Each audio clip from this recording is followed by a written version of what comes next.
Most people think investing is complicated. Peter Lynch didn't. He believed the market rewards the investor who pays attention, stays patient, and refuses to be intimidated by noise. Today, I want to walk through the core ideas that shaped his entire philosophy, the ideas that helped him turn a simple approach into one of the greatest track records in history. Lynch always said, "Know what you own and know why you own it." Not because it sounds clever, but because most investors skip this step entirely. They buy because someone else bought.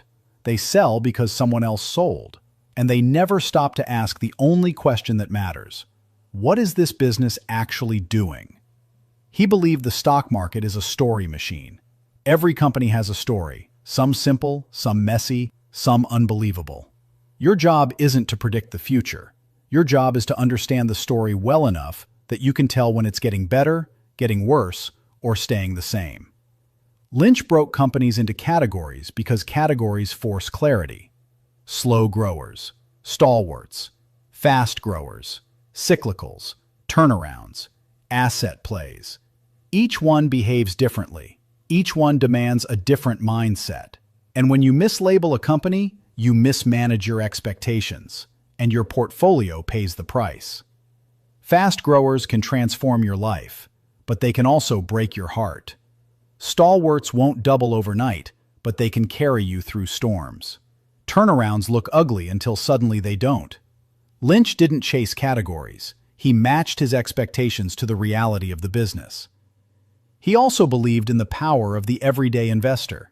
If you walk through a mall, scroll through an app store, or watch what your kids are obsessed with, you're already doing research.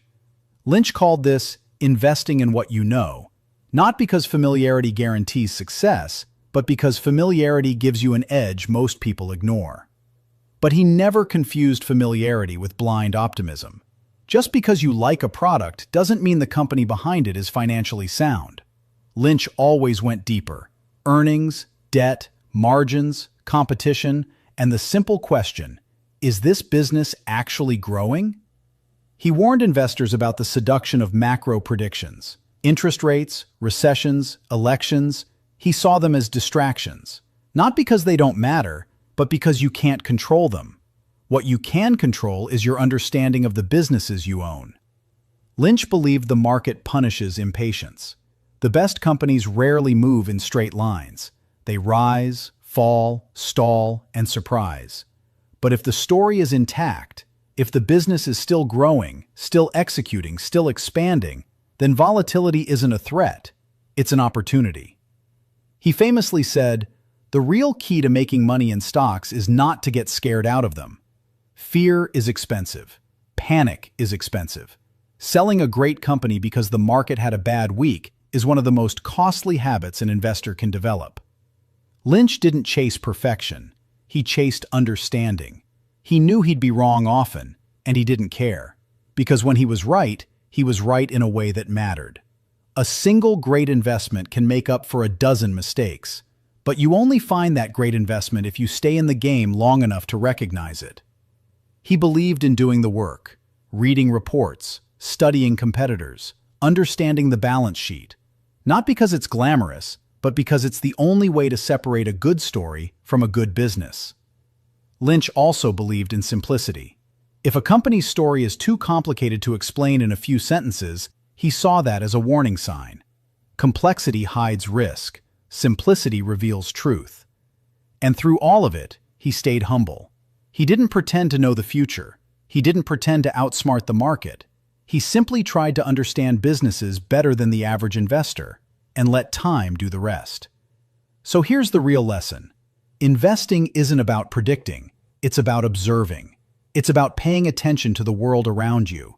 It's about understanding the companies you own better than the headlines do. If you can do that, if you can stay curious, stay patient, and stay grounded in the story behind each business, then you're already closer to Peter Lynch's philosophy than most investors ever get. Peter Lynch, practical, curious, and always looking where others aren't. Try these rules this week. Learn cheaply. Think simply.